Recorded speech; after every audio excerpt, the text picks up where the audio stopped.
Good morning. It's a pleasure to be able to speak to you on this fine Monday.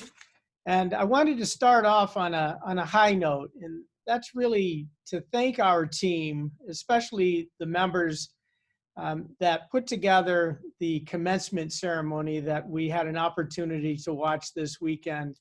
Although it was a team effort, I really want to thank Sandra Emmerich, Rod Ingram, and Michael Wright, and all the wonderful people they work with who pulled off just an amazing event. I received numerous emails from our students highlighting just how well done it was. They had concerns that they were coming into the virtual commencement as something that was really going to be secondary to the way we normally celebrate in person, and many found it to be even better. Some of them coming together in small groups online and able to share things in unique ways. And for me, I think the most touching part was being able to watch our students being hooded by their family members and the tears and the happiness and the joy that was expressed that we could all take part in and all share in. So I really applaud that group for just an amazing job. Now, we also tried to make this special for our students by doing something a little bit different because we knew we weren't able to celebrate in the traditional way. So Neomed purchased some very well-constructed frames that they can put their diplomas in that also reflected Neomed and who we are as an organization. We sent those out to all of our students in advance. And of course, no good deed goes unpunished. What we learned is that many of them arrived with broken glass. We've gone out of our way to now take care of that issue. I do want to recognize Chris Kovacic and Michelle Mulhern, who really rallied around this issue. And not only did they fix the problem, but they have gone out and started hand delivering these across our region so that we didn't have a repeat issue of broken glass showing up with these frames to our students. So this is really outstanding. Thank you to both of them. And it just reflects what we're trying to do as a university, and that is focus on an exceptional student experience. And now for them, an exceptional alumni experience is that we just released a whole batch of brand new Neomed alumni into the world. In fact, about 130 medical students, approximately 80 pharmacy students, and right around 15 graduate students are now master's degree holders and doctorates coming out of Neomed. And so just a wonderful, wonderful event. I do want to spend a little bit of time talking to you about some of the things that are, I know, burning for all of you. We've received a lot of phone calls and received a lot of emails about a couple of specific issues, and I expected that. One is the phased-in approach for return to work. I know this is something that has been really polarizing, not just for our university, but across the country. In fact, many of you have, I'm sure, keeping up with the press. I was surprised to see there were protesters outside of Amy Acton's house this weekend. She's our current director of the Department of Health. Because of the measures she's put in place to protect Ohio and the community on what they thought was the best approach to go forward, many people have been concerned that they were too strict. And so they were protesting at her home this weekend. And we've seen protests around the country. We are intentionally going a little slow at Neomed, and we're going a little slow because we can. We are not a restaurant that has to have its people present to produce food in order to sell. We are not manufacturing firms. We are able to do things a little bit differently. So our first phase is starting this week, and I put guidance out on how we're going to do that phased approach.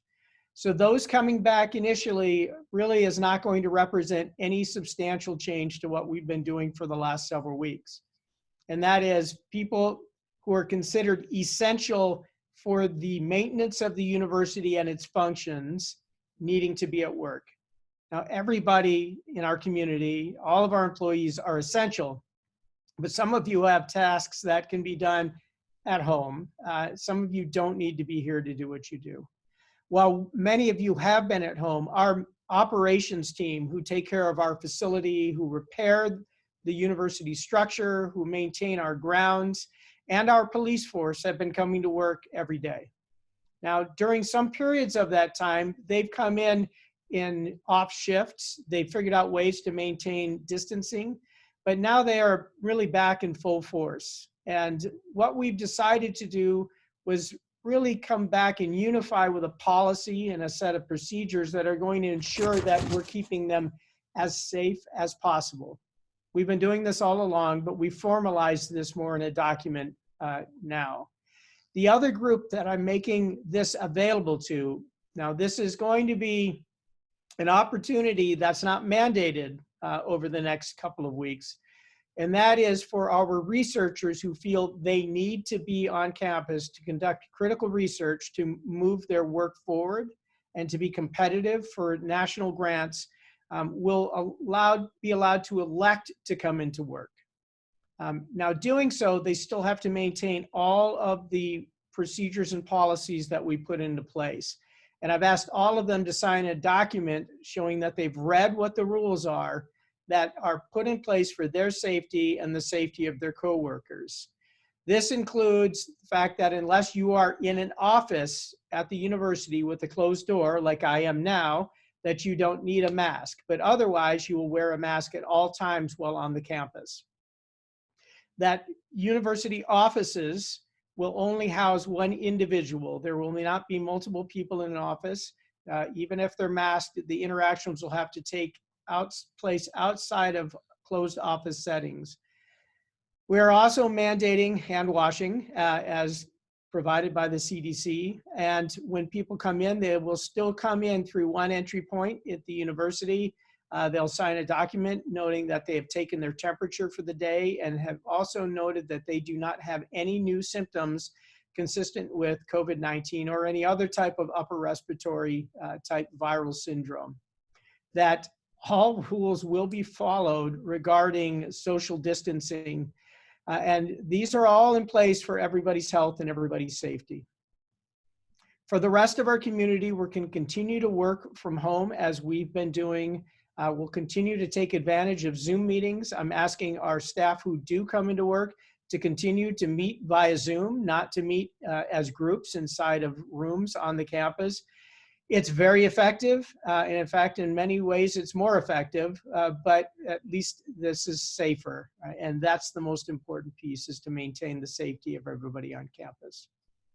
I do expect a lot of questions. We have sent out documents on guidance. What I can tell you is that beyond this initial move, we have not made any plans for anybody else coming back yet. Much of the rest of our community has. We are going to watch and see what happens. We're in the unique circumstance that we can watch the rest of the experiment unfold across our region, our state, and the country, many of whom have already more aggressively gone back, including states like Georgia, where they've opened up the doors broadly, including for hairdressers and others who are in personal contact for employment. We'll get good data from those experiments that are taking place, and we will be ahead of the curve in making decisions so that are really focused on the safety of our members. That's a little bit different than our students. We are continuing to work with our students virtually. There are classes that are still taking place. I know we look at the end of the year with graduation. Well, that was the end of the year for our fourth year students and those master's students who completed their time, but others are still taking classes. And the College of Pharmacy still has students who are doing formal away curriculum. They're just doing it in a way where they're not being put at risk. So we'll continue to move forward with education as one of our primary focal items of our mission at the university. And we are putting plans into place of how to bring students back by the very end of July to early August, and doing so in a way that is safe.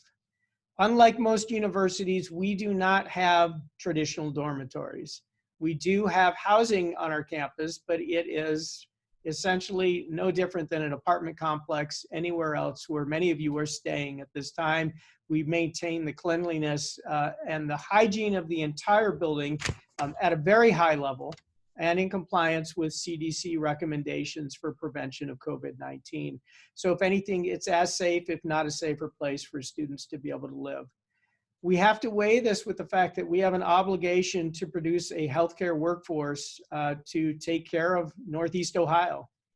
And if we don't continue courses at some point, we will not be able to graduate more healthcare practitioners.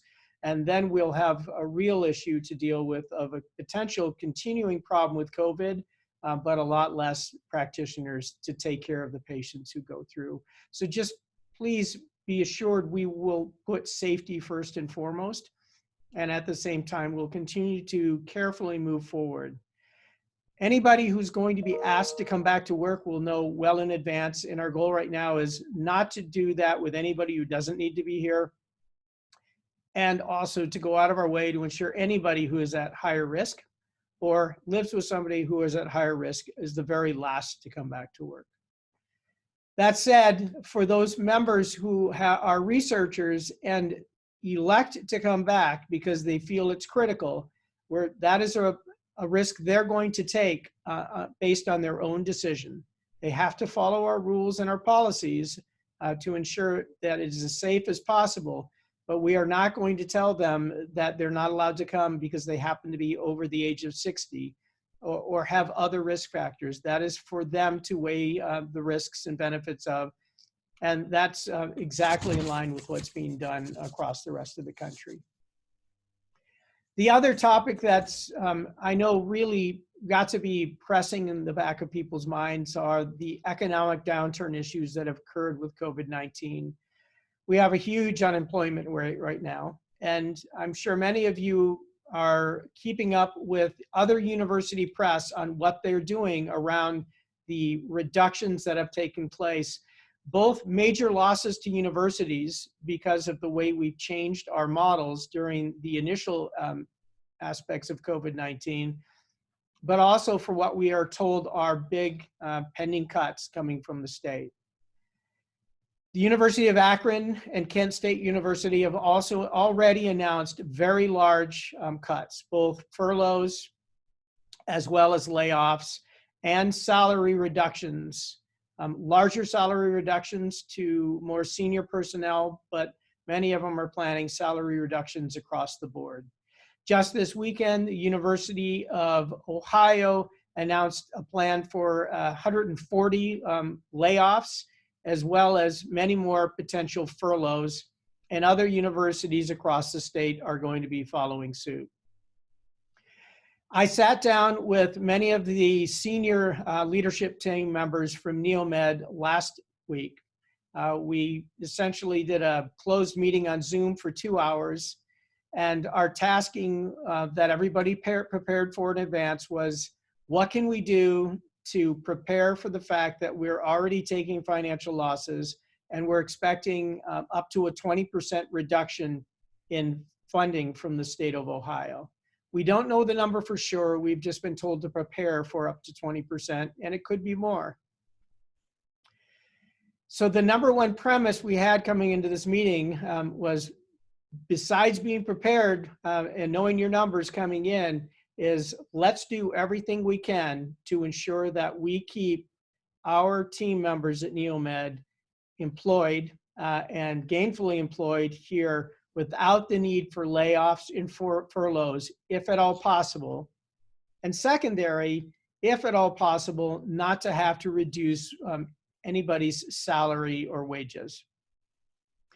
We had a very good meeting with the department chairs, the deans, the vice presidents, and the financial managers. And I think we all walked away with a pretty good sense that we have a plan in place where we will be able to do just that. It is going to require us to give a little bit, and that give is going to be around some percentage of our benefits. It's also going to be reduction of expenses around non-personnel costs. So reducing the amount of things like copying and books and other types of things that we order for daily supplies. It also means that we're going to have to reduce our community partnerships a little bit. That is giving dollars to support beneficial community programs outside of the scope of work that we complete as a university. And it also means we're going to have to make cuts to programs that are not part of who we are through our main focus, education, research, and service. We have additional things that we do that are part of our broader growth and part of our better way of being community members. In the short term, we're going to have to plan for cuts in those areas. But I think everybody walked away from that meeting feeling like we had a very good plan that everyone could support. If we have to do this, it will very likely mean that we keep everybody employed, but that there will not be pay raises or bonuses given this year. And that we'll, again, have to give up a little bit, a percentage of some of the contributions we make for benefits. And so that will change a little bit. We're not going to implement these unless we see that the cuts are actually coming our way. And we expect to hear from the state sometime within the next couple of weeks. We had thought we were going to hear by now, but we had not. We will be prepared, and we'll be able to do this in a way that keeps our community whole. I feel we're in a really unique circumstance that we can do this, as I don't believe other universities are going to be able to do this in the same way. So know that we are looking out for you first and foremost. And our goal is to protect our university and our jobs, and everybody is essential. So know that we are looking out for you, and that is our primary concern. Beyond that, I do want to ask for your help. We are continuing to move forward with our strategic plan, and that is while we are working away trying to figure out how we go forward as a lean, effective and efficient organization, delivering on our promise to contribute to education, research, and service for Northeast Ohio. We want to make sure we're doing it well. And so I've had a team create a series of surveys. They're all relatively short individually, but there are about 7 of them. And while you're at home working, we're going to send these out to you by email. They won't take more than 5 minutes. If you could take the time and effort to please fill those surveys out, I would greatly appreciate it. I know surveys can be daunting. We give you a lot of them, but these are truly meaningful. We talk about shared governance at the university, meaning everybody has the opportunity to contribute how we do things and how we go forward. This is shared governance. We want to know what you think. We want to know what you think we need to keep, what we need to get rid of, how we need to make changes, how we grow for the future. So the 7 areas are going to start with the first one, which asks you to take a look at our mission, our vision, our brand, and our values, and answer the question, are these right? Do we need to change them? Are they too lengthy? Do they not really address what it is we do? And how do we shape them in a way to go forward? With those, there are the pillars that the university really focuses on. One of those key pillars is our people. And that's part of what I just got done talking about. How do we protect our people? They're the driver. They are the force of this organization that lets us do what we do. So that question is about how do we shape and develop the people in our organization. I'm also going to send surveys out that'll talk about education, clinical care, research, and service. We're going to send these out every other day for the next week and a half, as we'd like to be able to move pretty fast in shaping what the strategic plan for this organization should really be, and give us our bearings to be able to move forward in a thoughtful way that takes your input into account on how we move forward as a university and as a team. That's all I have to share with you today. I would like to open it up for questions. First question is, are there going to be any corrective actions for individuals if they do not follow the guidelines set at NeoMed? Yes, there are corrective actions. First of all, I had already asked Callie, our chief of police, to enforce all of our rules. It's a very difficult piece for the police force to have to do. I mean, we know that police are here to enforce laws, and this really is a law under the governor's emergency action plan that was released, this executive order. But it's tough to put them in the position to walk around and tell people, you're too close to each other, get away. it's easier to say you've committed a crime, and we're going to have to deal with that. So we are asking our police force to continue to walk around the campus and to monitor. For actually asking you as members of the community to report. It's not telling on somebody else, it's ensuring the safety of our community, of you and the other individuals. And if people are violating these rules, they are violating your safety and putting your health and your welfare at risk. So it is the right thing to do. I've also said that anybody coming on to work who is violating these orders will be asked to leave and not return until we are back to full force as an organization and back to the normal daily activities that we all had prior to COVID-19 coming into our lives. Will masks be provided for those required or electing to come in to do essential work? We are going to do our best to have PPE masks here and available. In the meantime, we don't have them now.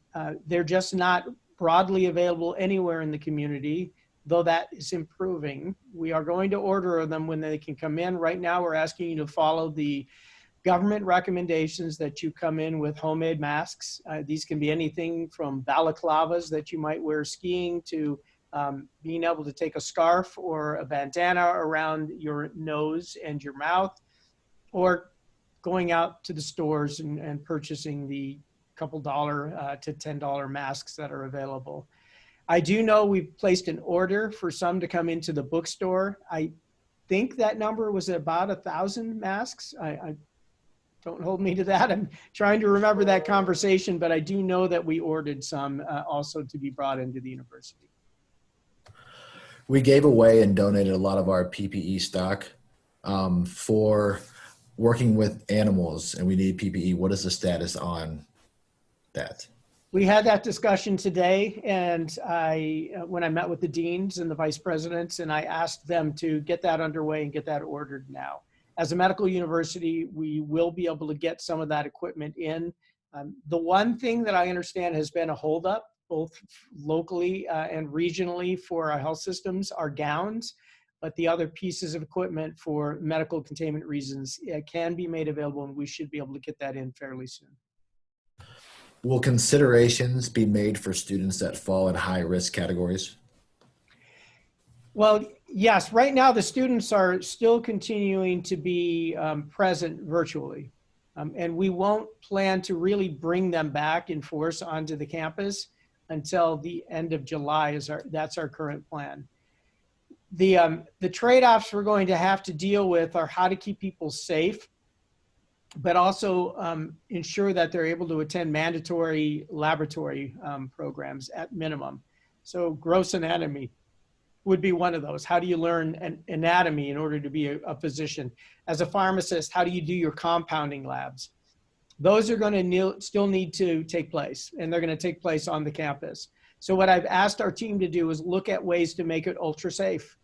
Instead of 50, 60 people in a moderate sized room, let's ensure these are a little bit shorter and then cycle them through in much, much smaller groups where we're maintaining 6-foot distance. Everybody wears a mask. Hand cleaning is going to be in place, and it really shouldn't put anybody at any type of increased risk.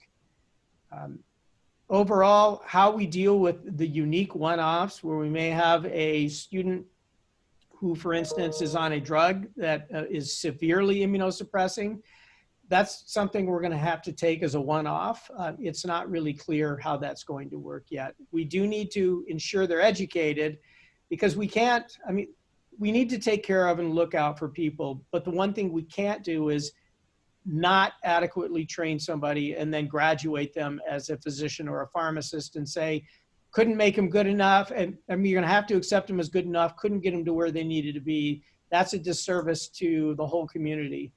So we'll have to figure that out on a one-off basis.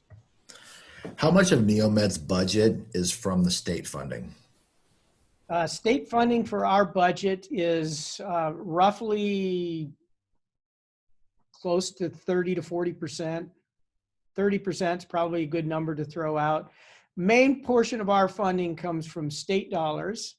And that when I'm saying state dollars, it's something that's called State Supportive Instruction, SSI. They give us money for each student that we have, and it's a different amount depending on the category: medical student, pharmacy student, graduate student. And then we get additional dollars to maintain our infrastructure. This is state property, and these are state buildings. And so they often will give us some dollars to maintain that property and do critical revamps on some of those things. For instance, air handling systems or buildings that are deteriorating. The other component comes from tuition. That's a big piece for the university. And then a smaller portion comes from research dollars that are brought in by our faculty members. Following CDC and the governor's guidelines of disinfecting areas, has our university taken the steps to procure disinfectant wipes, hand sanitizers? Since these items are being diverted to hospitals and other patient facilities, what is our stock? Yes, we are actually doing really well. My hats off to Dale Fluch and his team. They've actually been up to date on the best supplies to do deep cleaning, and they are judiciously putting and have already put that into place. So everything here at the university is getting an appropriate deep cleaning, and it's being cycled to make sure that we meet CDC guidelines. We also have hand sanitizer on campus, and Dr. Kasmer, from the dean for the College of Pharmacy, actually went out and bought several thousand bottles of hand sanitizer, and a lot of that is still left and present. Now they are selling that out for a low fee out of the pharmacy here on our campus, but if we don't have enough for our workers, then we will certainly procure some of that for our workers while they were here. If you are not here and working and need some and can't find it, you can come buy it for a very small price. I think it's less than $4, maybe less than that actually, to purchase some. With that, that does lead me to jog my memory to tell you that the Rootstown Community Pharmacy has now repositioned itself and will open on May 18th with a drive-through window on campus. A lot of work's been going on while we've been away. What programs that are not aligned with the mission of NeoMed, teaching, service, and research, will those be cut? Well, it's not specifically the programs themselves so much as the dollars that we're putting into them, because we need to be able to pull some of that back. So for instance, we try and be really good partners with our local community, and we do that when we can. But some of the things that we do result in $200,000 or $300,000 in expenses per year. For instance, we belong to many Chamber of Commerce at a very high level, and we can reduce those to provide support at a lower level during this period of economic downturn.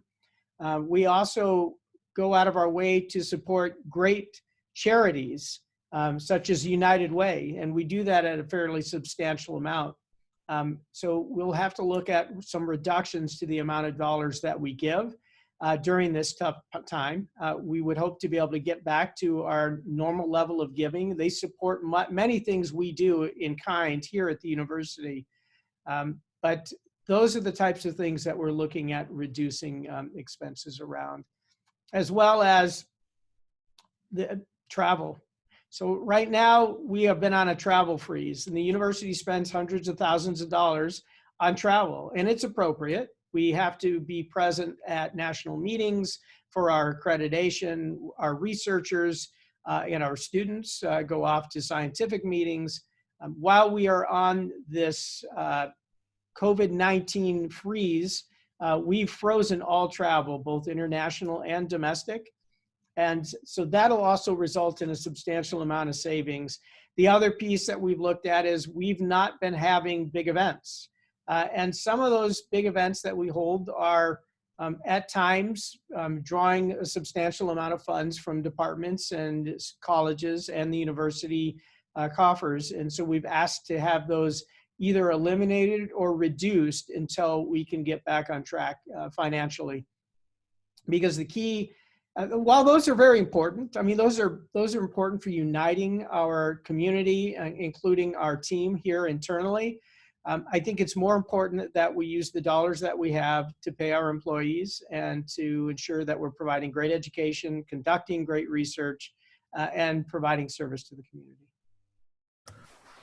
Will the compensation market adjustment review plan for this year continue, or is that now on hold? That is continuing to go underway. I just had a meeting with the team that's been doing that, as well as many of our executive management team, getting feedback. We are in stage 2, I think, of about a 6-stage process with that. And we're doing that because we need to look at the way we've categorized our positions, where we sit relative to our local market for compensation. There will be some things we have to take into account. Part of what we do is look at how do we pay our people relative to the local market. So things they would compare us to is Kent, University of Akron, Cleveland State University, Youngstown State, maybe even some of the community colleges in the area. The initial data they presented us was based on last year's information. What we know is that there's going to be a major reduction in both employment as well as salaries at those outside institutions. So part of what the group will do is look at where are we now relative to where that new normal is, and what do we need to do for the future to stay on top of this so that we don't fall behind again. I know we believe we have fallen behind. We haven't seen the data yet. They're going to give us that data to know where we are as for compensation relative to others in the community, and doing so by comparing us to other universities. Mostly we're looking at fairly comparable benefits plans, so we're really comparing apples to apples that way. Will Neomed accept donations of homemade masks? Are they effective enough for staff? You know, I think donations of homemade masks would be wonderful. I would have our medical team evaluate them to make sure they meet the necessary standards. But in reality, I don't think it'll be a problem. The CDC hasn't really placed any type of fiber weave requirements into these standards. Remember when this all started, they told us these masks do no good, don't wear them. And then along the way, they decided, yeah, I guess they probably do some good. And then later on, well, they really do good if both people wear them, right? Both people who may be close to each other, and that it could reduce your overall chance of getting infected substantially. Remember, it doesn't protect you, you're protecting the other person. What the mask you wear isn't right now, our understanding is it doesn't protect you from getting an infection, it prevents you from spreading one. Does no salary raise include the faculty who are to be promoted this July?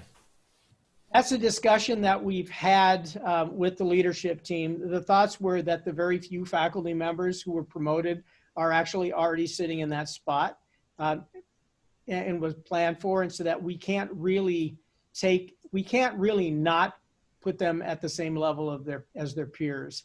It's not a big raise, but at the same time, the other discussion that I had with our members around that was most of us are not going to get in any type of pay raise or bonus if we see the cuts that we're expecting.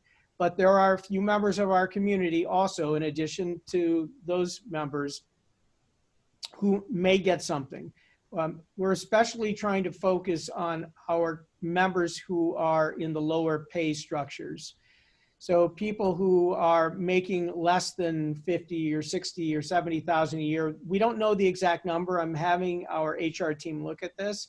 What we would like to do with some of them is to really assess where they are, and are we going to be in a position where we could do something very small, 1%, potentially even a 1% raise. And also, as we look at benefits, one of the benefits we're looking at is something that currently costs the university about $500,000 a year, and that is the tuition reimbursement. It's unique to still have this, and it's something that the university's been deciding what to do with for quite some time. In order to keep people employed, what we've decided to do is assess that program to say, is this where we capture $500,000 back in order to keep people employed? And the answer from most people on our team, in fact, I think we had a unanimous decision on this, was yes, let's evaluate that particular program. There was a lot of concern that people who are in the lower pay scales really rely on this. You know, they come in, they don't make as much as some of the others in our community, and they use this to be able to offset the cost of sending family members who qualified to college. So I've tasked Mr. Andre Burton, our head of HR, with coming up with a scaled plan that doesn't knock out the entire amount of $500,000, but instead reduces it substantially so that some individuals would still qualify completely and others would have a tiered approach where we would cover some piece of it. And those who are in the higher wage earning areas would not have that available to them in order to be able to support the others at the university. Last week, the 6 to 18 week phase timeline, will this be provided to us and the departments only notified when it's their turn to return to campus? Or would it be beneficial for everybody to know what this approach is? Everybody will know the approach when it's being changed. So right now we're at phase 1, and I know an email went out from our office account. I received it yesterday myself with, here's our plan phase 1. It also included an attestation and it included information for researchers. If you did not receive that, let us know and we can resend that out again. We're not going to plan to make any changes to that until we're ready for our next phase of this phased-in approach back to work, in which case we will once again ensure it's communicated and get it out in advance, and then we'll hold another session just like this so that questions can be answered around it. If you don't hear anything, don't be alarmed. It just means that we're not moving forward with any additional presence of employees on the campus at this time. When will you know if students who will be moving into the village for the start of fall, and whether the start of fall will be in person or will it be virtual? Our intent right now is that the start of fall will be in person. Some aspects of it may be kept virtual. For instance, I mentioned the laboratories. We could keep those very small.